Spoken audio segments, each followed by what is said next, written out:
What's up guys, welcome to the vlog. It's early morning, the sun's barely out. That's what it looks like outside at the moment. I'm going to be working on the RX7 for a good 5-6 hours. I've been doing these little 1-hour stints during the day, during working hours, so it hasn't been working for me. So I'm back here with the RX7 on the weekend, and I'm going to be doing a whole bunch of shit. So the plans for today is to try and get everything out of here and out of the way, because I'm going to be checking all the vacuum hoses. Like I mentioned in the last video, I found a broken vacuum down here. However, that wasn't causing the issue with the car, because I replaced the vacuum from this car. It was actually this pipe over here. So there's this little vacuum box. This pipe was broken in half down here. This one's actually surprisingly good, it's still soft. However, this car, it was hard as a rock. Now, I've been phoning around, I've phoned multiple companies. Everyone's out of stock of 4mm inside diameter vacuum hose and 6mm inside diameter vacuum hose. So I found some cut-offs that I had in the garage from my Subaru, which I had Lumo green in there and red from my GTR, and I got a little bit of black as well. So I still have no idea what could be causing the issue. It could still be the electrical. Like I said, I can't do the compression test just yet. I'm ruling out apex seals for now. I've got to try because I've got an inspector coming. He's actually coming through on Monday, and I was hoping we could get this car running, but he's just going to be inspecting the black one for now, and I need to get the silver one inspected soon. So a lot of people have issues with grounding, and what I've done is I've bought a pivot Ryzen voltage stabilizer. This guy here. I'll open it up later when we're installing, but it's got a positive and a negative. This will connect to the battery, and then the negative has a little block and multiple grounds. I'm going to be following this Damian De La Huerta personal ground setup. So I printed it out. I'm going to follow that, but using this kit. This is the legit kit. I know there's a lot of fakes out, and I found a website, well, it's actually their website to tell if it's fake or not. It's actually the legit one, which is pretty cool. Oh yeah, and some of my purple pipes are off. So these are the radiator hoses. I'm not going to fit them now. I need to get the car running first.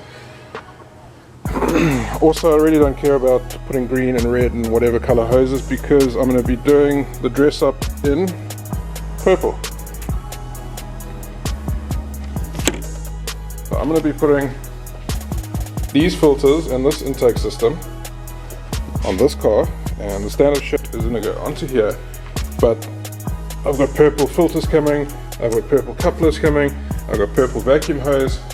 I'm doing like that whole do-like feel on the car.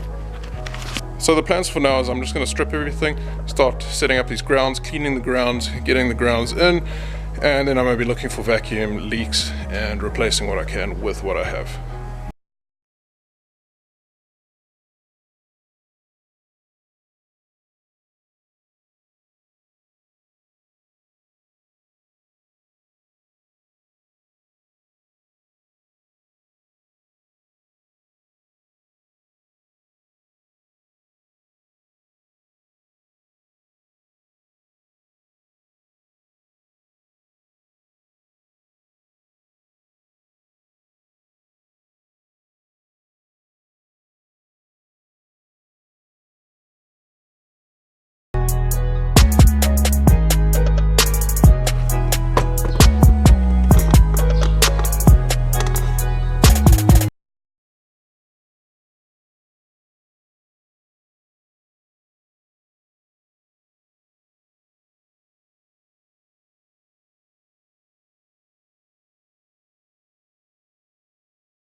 Guys, I got so engrossed in this whole thing, I forgot to check if my camera was actually recording.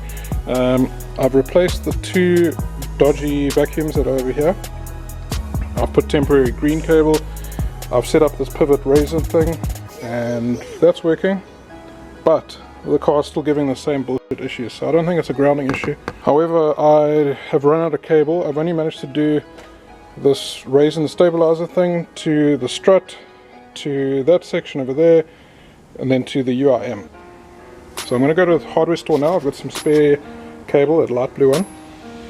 I'm going to temporarily do this, set up a new point over there, and then bring another one all the way through underneath here.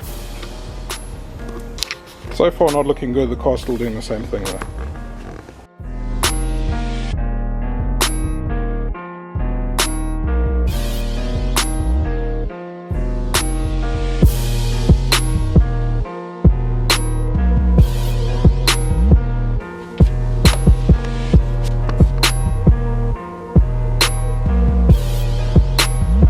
Guys, I've got to apologize. I cut the vlog short. I stopped filming because I was wasting too much time trying to get camera angles and not focusing on the work that I was doing. So I stopped filming altogether, and I forgot to do a ending for the vlog yesterday. So it's now Monday morning. The car is running, but it's not working properly. It's still got its same issues, the same shit with the misfiring, backfiring, whatever you want to call it. However, I'm pretty certain that I know what the cause is. So let's quickly go through a couple things and what steps I've decided to take to possibly fix this car. Before we begin, here's the black one, looking nice and sexy. Needs a little bit of a cleanup. There's some paint issues over there. There's some rust that's busy getting fixed up on the bonnet. Otherwise, it's looking good. Getting there slowly. This one works. Now here's the silver one, looking nice and sexy down there.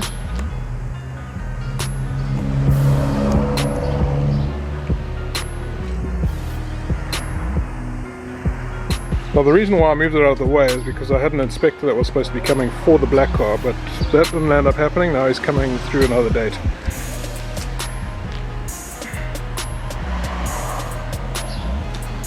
Okay, so let's talk a little bit about what I'm going to be doing and what my findings have been. Car is filthy as fuck. Let's move it across to the front first.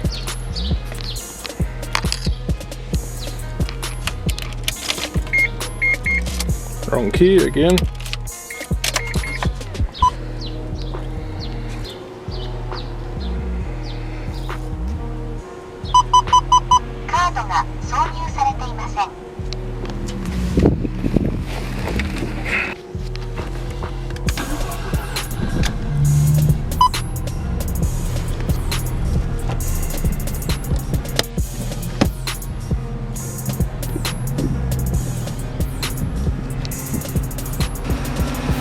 Okay, let's quickly talk about what I found and what I did yesterday on this car.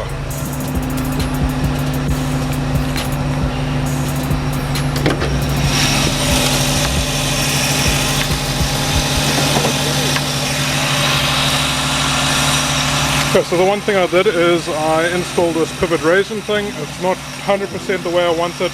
I do want to run the cables a bit neater, get things sorted out nicely there. Two, I've got some extra grounds that are around, some underneath, that came out okay. I've gone through all the vacuum hoses that I could find. I lifted most of the stuff off. I just found these two that were cracked and split. And here's one of them that was broken. You can see how brittle this is. There, I've already broken it. And that's how bad it was before. So I'll just put some temporary green one on. I'm going to be putting purple on there. Then the next thing is the airbox. So obviously I pulled it out and I was messing around with the assembly. Something I found was this side, this pipe is supposed to connect over there, and this just faces downwards, and that just vents to atmosphere. Now two, this here is the blow-off valve and the charge release valve. Now the car runs significantly better without those two. Obviously when you're accelerating, a lot of air comes out of here.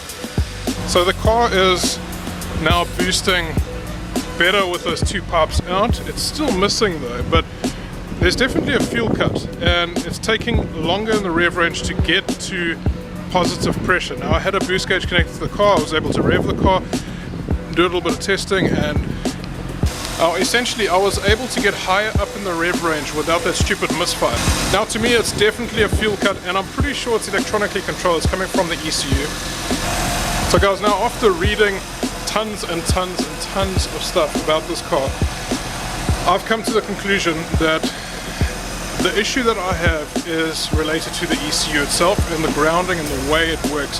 Specifically with these motors and the amounts of resistance that there is, I'm not going to go too deep into it because I don't know all the facts offhand without googling it, but you guys can do a quick Google. If you just do a quick Google search and type in RX7 FD hesitation and type in ECU at the end, you'll find quite a few threads in the RX7 club and other forums, and you will see countless information on the exact same issues that I'm experiencing.